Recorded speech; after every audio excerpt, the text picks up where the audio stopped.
Welcome you all to the एडल classes. तो आज के लेक्चर में हम पढ़ेंगे contingent crop planning for aberrant weather conditions. ये पहली वीडियो होगी, इसके दो पार्ट्स रहेंगे। ओके, तो कॉन्टीजेंट का मतलब होता है कि जो एडवर्स इफेक्ट होते हैं रेनफेड एग्रीकल्चर की वजह से, उनके लॉसेस को हम मिनिमाइज कैसे कर सकते हैं। सो लेट्स स्टार्ट। तो इस वाली स्लाइड में हमें क्या दे रखा है कि कैसे हम कॉन्टीजेंट क्रॉप प्लानिंग कर सकते हैं एबरेंट वेदर कंडीशंस के लिए, जैसे कि इरेटिक रेनफॉल हो गया या फिर एडवर्स इफेक्ट जो भी ड्राईलैंड एग्रीकल्चर में होते हैं, उन्हें हम कैसे मिनिमाइज कर सकें। सो इधर लिस्टेड डाउन है some strategies to minimise it. Okay, manage कैसे करें क्रॉप्स को। So let's start with the first one. So let's start with the first problem. First problem हमें क्या देखने को मिल रही है यहाँ पर, inadequate and uneven distribution of rainfall है। यहाँ पर जो प्रॉब्लम है हमें देखने को जो मिल रही है कि यहाँ पर जो पानी है, रेनफॉल का पानी जो हमें मिलेगा, वो हमारे पास एक तो बहुत कम है, और जो रेनफॉल हो रही है कभी कम कभी ज्यादा कभी हो ही नहीं रही। तो यहाँ पर हम लोग क्या क्रॉप प्लानिंग करें, क्या हमारा मैनेजमेंट रहे कि हम इतने गंदी कंडीशंस में भी क्रॉप को ग्रो कर पाए। ठीक है, तो सोल्यूशन क्या है इसके। तो पहला सोल्यूशन है हमारे पास, आप ऐसी क्रॉप को चूज करें जिनका लाइफ साइकिल शॉर्टर हो, कि जितनी अमाउंट में रेनफॉल पड़ रही है, जितने टाइम के लिए वो रेनफॉल पड़ रही है, आप उसी में ही अपनी क्रॉप को ग्रो कर पाए।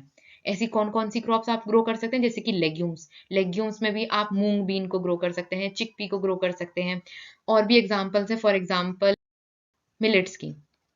अरे, मिलेट्स की, मिलेट्स में क्या क्या, जैसे कि रागी हो गया, पर्ल मिलेट हो गया, ये सारे हमारे एग्जाम्पल्स रहते हैं। Even sorghum also. तो वेजिटेबल्स में भी रहते हैं जो कि शॉर्ट हमारे लाइफ साइकिल दिखाते हैं, तो हम इन्हें limited water condition, limited rainfall में भी हम इन्हें ग्रो कर सकते हैं।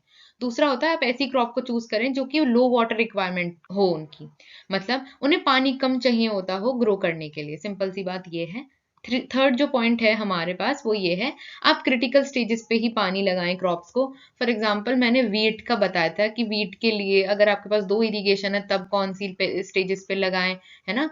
और अब अगर 3 है तो कब लगाएं। तो मैंने वीट की प्रीवियस वीडियोस में बात करी थी। राइस का जो क्रिटिकल स्टेज जनरल जनरल अगर बोला जाए तो वो होता है, एक तो आपको ट्रिलरिंग पे लगाना होता है, और दूसरा फ्लावरिंग स्टेज पे। एग्जाम्पल के फॉर्मेट में आप लिख सकते हैं इसे। और दूसरा अगर एग्जाम्पल दूं मैं, तो पल्सेस में जो होता है हमारा, वो पहला तो फ्लावरिंग ही हो गया, फ्लावरिंग अच्छा है, क्रिटिकल स्टेज। और दूसरा जो होता है पॉडिंग होता है। मतलब ऐसी एसेंशियल स्टेजेस जिसपे हमारा प्लांट ग्रो कर पाए। अगर उसको इस स्टेज पे पानी मिल गया तो वो ग्रो कर जाएगा, बेटर सर्वाइव कर जाएगा। इवन पानी की कंडीशन बिल्कुल है ही नहीं, पानी मिल ही नहीं रहा क्रॉप को, लेकिन अगर आप इन स्टेजेस पे कहीं से भी अरेंज कर दें पानी, तो क्रॉप सर्वाइव कर जाएगी। सेकेंड प्रॉब्लम जो आती है हमारे सामने, long gap in rainfalls. Long gap in rainfalls का मतलब हमें सीधा सीधा समझ में आ रहा है कि अब जो रेनफॉल होगी वो बहुत लंबे समय तक नहीं पड़ेगी। ठीक है, तो हम इसका सोल्यूशन हमारे पास, इसके लिए हम क्या क्रॉप प्लानिंग करें। तो सबसे पहली जो हमारी स्ट्रेटेजी रहेगी वो ये रहेगी, आप सीड रेट बढ़ा दें। सीड रेट भाई क्यों बढ़ाना है।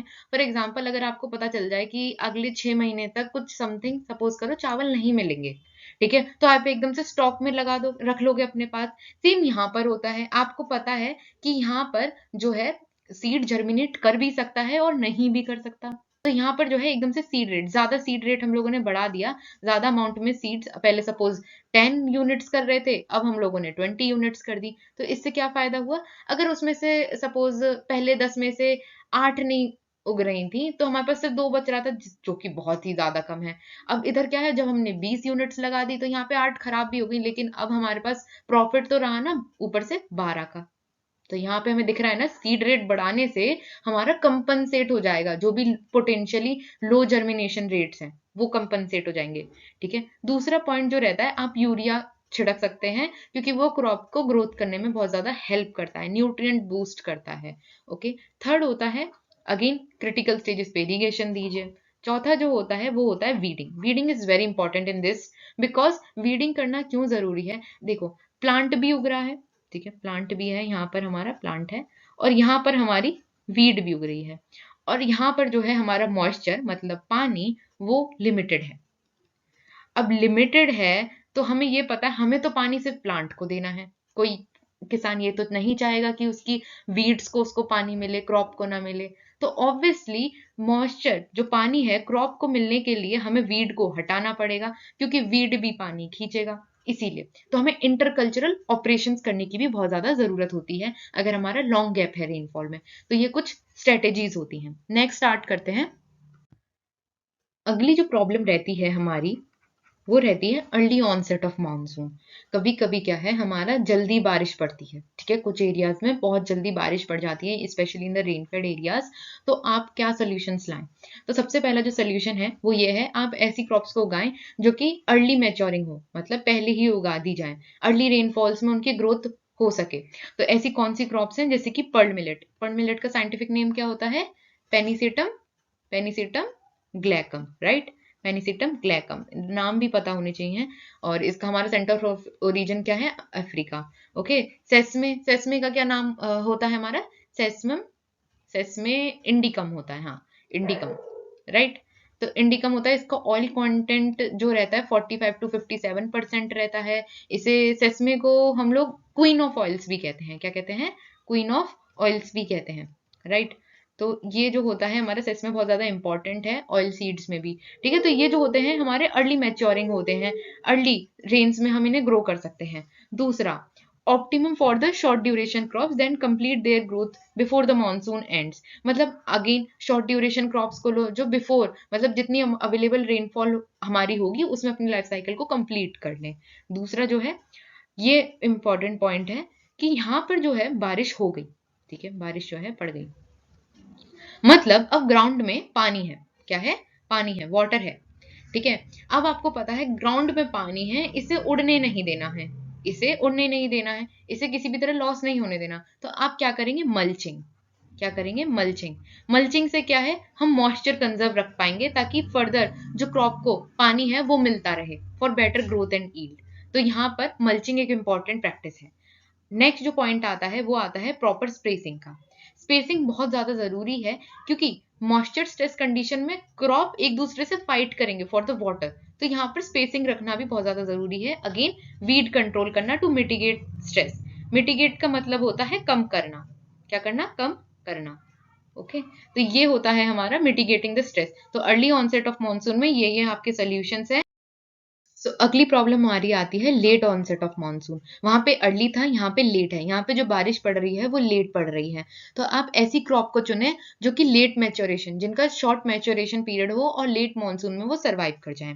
अगला पॉइंट जो आता है वो हमारा बहुत इंपॉर्टेंट है, ड्राई सोइंग और प्री सोइंग टेक्निक्स को आप अपना सकते हैं for the late onset of monsoon की कंडीशन के लिए। ड्राई सोइंग, ड्राई सोइंग क्या होती है? इसे हम लोग एक और नाम से जानते हैं जो कि होता है जीरो टिलेज प्लांटिंग या टिल प्लांटिंग भी इसे बोलते हैं। इसका मतलब क्या है? जीरो टिल प्लांटिंग का मतलब है यहाँ पे कोई भी प्लोइंग नहीं करी जाती है, ना ही हैरोइंग करी जाती है। यहाँ पे हम सीड को डायरेक्टली फील्ड में प्लांट कर देते हैं। अगली जो कंडीशन आती है वो आती है हमारी pre sowing technique. Pre sowing techniques में काफी सारी टेक्निक्स आती हैं। फॉर एग्जाम्पल, हमारा इधर मैं बताती हूँ, यहाँ पर जो रहता है, यहाँ पर सबसे पहले रहता है सीड बेड का formation, seed bed preparation, sorry, seed bed preparation. यहाँ पर जो है हमारा सीड बेड को प्रिपेयर करा जाता है बाय प्लोइंग, हैरोइंग, है ना। तो इन सारी प्रैक्टिसेस को करा जाता है ताकि हम सीड बेड को जो है प्रिपेयर कर पाए, ताकि हमारा जो सीड है बेटर जर्मिनेट कर पाए। और क्या कर सकते हैं हम इसमें?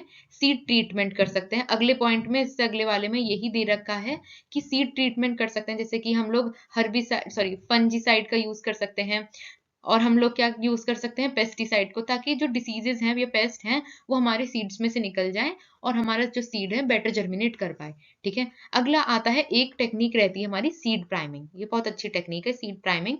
सीड प्राइमिंग में क्या होता है, हम सीड्स को हाइड्रेट करते हैं पहले ही, सो करने से पहले, ठीक है, बिफोर सोइंग हाइड्रेट करते हैं। इससे क्या होता है, हमारी सीड जो है जर्मिनेट कर जाते हैं, सीडलिंग जो है जर्मिनेट कर जाती है और इसको हम बाद में फील्ड में प्लांट कर देते हैं। अब इससे क्या फायदा होता है? ये हमारी यूनिफॉर्म जर्मिनेशन को प्रमोट करती है, यूनिफॉर्म जर्मिनेशन को प्रमोट करती है। और दूसरा, ये जो सीडलिंग विगर है, सीडलिंग विगर जो होता है हमारा, सीडलिंग जो है उसको मजबूती देता है कि वो ड्राई कंडीशन में भी सर्वाइव कर जाए और ग्रो कर जाए। अगला पॉइंट यही दे रखा है सीड ट्रीटमेंट वाला जो यहाँ पर डिस्कस हुआ है। उससे अगला दे रखा है कि आप ऐसी क्रॉप्स को, अगेन यही बात बोली है कि आप ऐसी क्रॉप्स को चुने जो कि लेट सोन हो, पहली बात, और दूसरा वो टॉलरेट कर पाए अगर मॉइस्चर स्ट्रेस कंडीशन आए। तो ये सनफ्लावर एक बहुत अच्छा एग्जांपल है कि ये लेट सोन कर सकते हैं हम। अगला पॉइंट आता है अगेन वीडिंग का। आपको वीडिंग करना बहुत ज्यादा जरूरी है क्योंकि मॉइस्चर अगेन वीड्स को नहीं देना है, प्लांट्स को देना है, राइट। तो this is all for today's video. आगे के जो पॉइंट्स हैं, स्ट्रेटेजीज हैं, वो हम अगले लेक्चर में डिस्कस करेंगे। Till now, thanks for watching and have a nice day.